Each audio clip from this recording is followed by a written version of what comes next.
हरियाणा के दक्षिणी छोर पर राजस्थान से सटे रेवाड़ी का इंदिरा गांधी विश्वविद्यालय मीरपुर अपनी स्थापना के 10 साल बाद भी रीजनल सेंटर की छवि से बाहर नहीं निकल पाया है।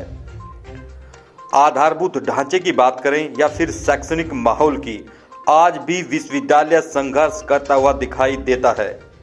राजनीतिक नेतृत्व की कमी या व्यक्तिवाद कहीं या फिर क्षेत्रवाद, इसका खामियाजा इंदिरा गांधी विश्वविद्यालय मीरपुर को भुगतना पड़ रहा है।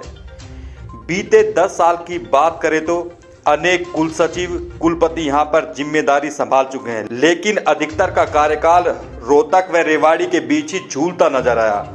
विद्यालय के आर्थिक हालात की बात करें तो साल भर में वेतन के लिए ही 33 करोड़ रुपए की राशि का जुगाड़ करने में विश्वविद्यालय प्रशासन को पसीना बहाना पड़ता है।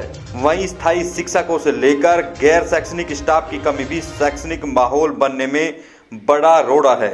जानकारों की माने तो इसका सबसे बड़ा कारण दक्षिण हरियाणा में राजनीतिक इच्छा शक्ति की कमी को बताया जाता है, क्योंकि आईजीयू मीरपुर के बाद बने विश्वविद्यालय कहीं आगे निकल चुके हैं। हालांकि 3 अप्रैल 2022 को इंदिरा गांधी विश्वविद्यालय में बतौर कुलपति का पदभार संभालने वाले जीव विज्ञानी प्रोफेसर जेपी यादव से विश्वविद्यालय कैंपस ही नहीं, दक्षिण हरियाणा के रेवाड़ी, महेंद्रगढ़, नानौल से जुड़े 135 कॉलेज के हजारों की संख्या में छात्र भी काफी उम्मीद रखते हैं।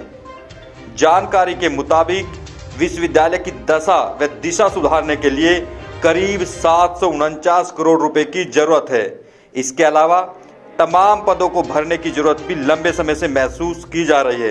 हालांकि बीते कुछ माह की बात कर ले तो कुलपति प्रोफेसर जेपी यादव तमाम राजनेताओं, उच्च शिक्षा विभाग के अधिकारियों व सीएम के पास भी विश्वविद्यालय की बेहतरी के लिए पैरवी करते हुए दिखाई दिए हैं।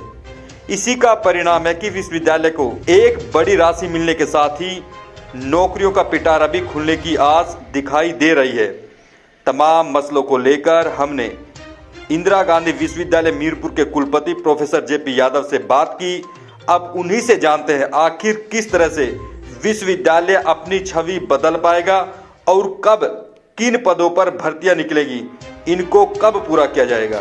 की बात कर लेते हैं कि अब नया साल शुरू है तो क्या चुनौतियाँ और कितना हम उन चुनौतियों को पूरा कर पाएंगे, क्योंकि तमाम आज भी आधारभूत ढांचे की बात कर ले, तमाम शिक्षकों की कमी की बात, तमाम ऐसी चुनौतियाँ हैं। तो अभी किस स्थिति में सर हम?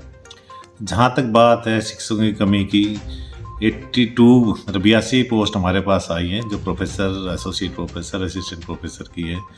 उसके लिए हम प्रयासरत हैं कि जितनी जल्दी हो सके उन जो पोस्टों को हम भरें, ताकि विश्वविद्यालय में जो शिक्षकों की कमी है उसको पूरा किया जा सके। जहाँ तक आधारभूत ढांचे की जो बात है, अभी जो हमारे कार्य जो चल रहे हैं, साइंस ब्लॉक का कार्य चल रहा है, 3 मंजिल के लिए है, और इसके लिए इंडोर स्टेडियम और आउटडोर स्टेडियम का काम चल रहा है। लाइब्रेरी का जो एक्सटेंशन का वो काम चल रहा है। टीचिंग फैकल्टी के लिए 8 फ्लैट हैं, उनका काम चल रहा है, और एक गर्ल हॉस्टल का काम चल रहा है। अगर हम आधारभूत ढांचे की बात करें तो विश्वविद्यालय में 80% गर्ल हैं, तो हमें कम से कम हॉस्टल और चाहिए। कम से कम ऐसी ही हो कि हम उनके लिए 1000 गर्ल स्टूडेंट के लिए हॉस्टल बना सकें, क्योंकि हॉस्टल में बच्चे रहेंगे तभी माहौल वाइब्रेंट होगा। इसी तरह बॉयज़ हॉस्टल के लिए भी कम से कम 2 बॉयज़ हॉस्टल और बने। और यूनिवर्सिटी के लिए हम जो भी प्रोग्राम करते हैं, आजकल हम ओपन में ही प्रोग्राम कर पा रहे हैं, क्योंकि यूनिवर्सिटी में ऑडिटोरियम नहीं अभी तक। हम प्रयासरत हैं कि कहीं ग्रांट मिले, ऑडिटोरियम बने। एडमिनिस्ट्रेटिव ब्लॉक नहीं है, एडमिनिस्ट्रेटिव ब्लॉक बने। ये धीरे धीरे करके अगर इस तरह हमें ग्रांट सरकार की तरफ मिल जाती है, सरकार की तरफ से, तो हम इन चीज़ों को पहले प्रयासरत हैं। इसके अलावा हम नए कोर्सेज शुरू करना चाहते हैं। जैसे यहाँ डिमांड है फार्मा की, बी फार्मा हमारे पास है, एम फार्मा हम और कर सकें, तो उससे जो फार्मेसी काउंसिल ऑफ इंडिया है उसके अकॉर्डिंग बिल्डिंग तैयार हो और टीचिंग की रिक्वायरमेंट है वो पूरी हो। इसी तरह बार काउंसिल ऑफ इंडिया की तरफ से है कि लॉ के लिए अलग से बिल्डिंग हो। तो उसके लिए भी हमें ग्रांट मिलेगी, हम जरूर करेंगे। फिर उसके बाद हम जो 5 ईयर इंटीग्रेटेड कोर्स है ला का, जो हमारी नेशनल एजुकेशन पॉलिसी का भी एक पार्ट है, तो उसके अकॉर्डिंग हम +2 के बाद शुरू कर सकते हैं। ऐसे LLM का कोर्स शुरू करें, हम इंजीनियरिंग के कोर्सेज शुरू करना चाहते हैं, मैकेनिकल इंजीनियरिंग है, रोबोटिक्स का है, ये आर्टिफिशियल इंटेलिजेंस ही है।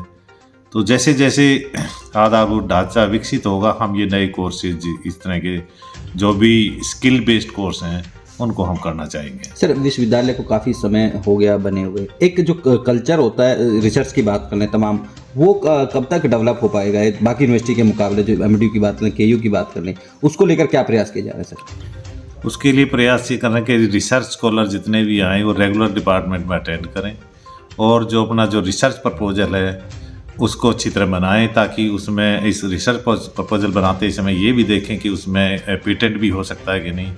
और हम ये भी प्रयासरत हैं कि हर एक रिसर्च स्कॉलर के लिए कंपलसरी अब हम करने जा रहे हैं कि एटलीस्ट 2 रिसर्च पेपर हर एक बच्चा स्कोपस जो इंडेक्स जर्नल है जिनके इम्पैक्ट फैक्टर भी हों, तो उसमें वो पब्लिश करें, ताकि रिसर्च की क्वालिटी हम सुधार सकें। सर, एक डिस्टेंस एजुकेशन की तमाम यूनिवर्सिटी कराती है, तो हमारी ये यूनिवर्सिटी में क्यों नहीं हो पाता, ताकि जो लोग पढ़ना चाहते हैं डिस्टेंस से तो उनको बेहतर लाभ मिल सके? अभी हमारी यूनिवर्सिटी में NAC की एक्रेडिटेशन नहीं हुई है। डिस्टेंस एजुकेशन के लिए NAC की एक्रेडिटेशन ज़रूरी, तभी हम डिस्टेंस एजुकेशन के कोर्सेज खोल सकते हैं। तो हम अभी प्रयासरत हैं, शुरुआत की है कि एकेडमिक ऑडिट हमने हर एक डिपार्टमेंट की शुरू करवाई है। वो एकेडमिक ऑडिट मोस्टली डिपार्टमेंट की हो चुकी है। उसके बाद जैसे ही डाटा कलेक्ट होगा, हम उसके लिए NAC के लिए रजिस्ट्रेशन कराएंगे। NAC के रजिस्ट्रेशन के बाद डाटा फिलिंग शुरू होगी, और जो NAC के 7 क्राइटेरिया हैं उसके अकॉर्डिंग हर विभाग से हम डाटा कलेक्ट करवा रहे हैं। उसके बाद हम वहाँ अप्लाई करेंगे, जैसे टीम विजिट होगी तो NAC के लिए हम प्रयासरत हैं कि हमारा NAC की एक्रेडिटेशन हो जाए। सर, न्यू एजुकेशन पॉलिसी तमाम एक बड़ा कहीं ना कहीं कदम का बताया जा रहा है, तो किस तरह से इसका लाभ मिलेगा? यूनिवर्सिटी की बात करें तो किस तरह से इसका लाभ मिलेगा और किस तरह के प्रयास हो रहे हैं इसको लेकर? नेशनल एजुकेशन पॉलिसी 2020 है, इसमें जो एम्फेसिस दिया गया है, एक तो लोकल लैंग्वेज की बात कही गई है कि लोकल लैंग्वेज में जो हमारी जो 10th तक की पढ़ाई हो एटलीस्ट वो लोकल लैंग्वेज में हो। साथ साथ हम उसमें जो अपनी परंपरागत जो ज्ञान है उसको भी लेके आए, और स्किल बेस्ड जो एम्फेसिस दिया गया है कि जो भी +2 के बाद जो बच्चा कॉलेज में आता है, तो फर्स्ट ईयर के बाद जो वो निकलता है, जो उसमें सर्टिफिकेट कोर्स दिया जाए 1 साल करने के बाद, तो उसके पास एक ऐसा कोर्स ज़रूर हो जो उसमें वो स्किल उसको कुछ जो इसमें स्किल का उसको ज्ञान प्राप्त हो। तो ऐसे स्किल के कोर्स जो किए गए हैं, उससे जो हमारी पुरानी पद्धति थी, जैसे गुरुकुल में पद्धति थी, बच्चे को स्किल का एक कोर्स ज़रूर सिखाया जाता था ताकि वो बेरोज़गार ना रहे। और उस टाइम कोई बेरोज़गार था भी नहीं, और भारत की GDP थी वो संसार में सबसे ज़्यादा होती थी जब गुरुकुल हमारे यहाँ होते थे।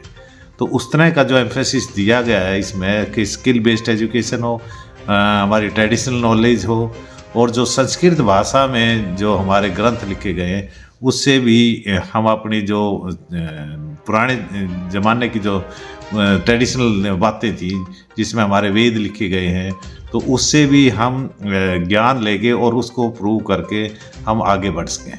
सर, अभी आपने बात की कि तमाम गुरुकुल ट्रेडिशन हम लाना चाहते हैं।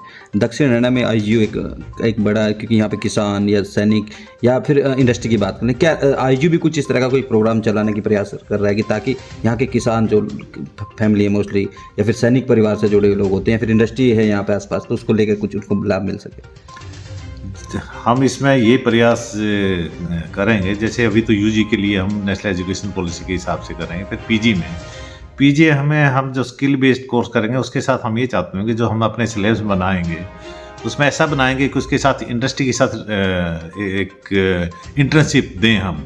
तो उसमें अगर 6 मंथ के लिए इंटर्नशिप करेगा, क्योंकि आसपास इंडस्ट्री यहाँ बहुत हैं, दारूहेड़ा है, बावल एरिया है, नीमराना है, तो अगर उस तरह के उनके साथ हम टाई अप करके उनको 6 मंथ की इंटर्नशिप देंगे, तो उससे सर्टेनली स्किल की पावर बढ़ेगी और इंडस्ट्री वहाँ एम्प्लॉयमेंट भी बढ़ेगा, इंडस्ट्री एब्जॉर्ब भी कर लेंगी।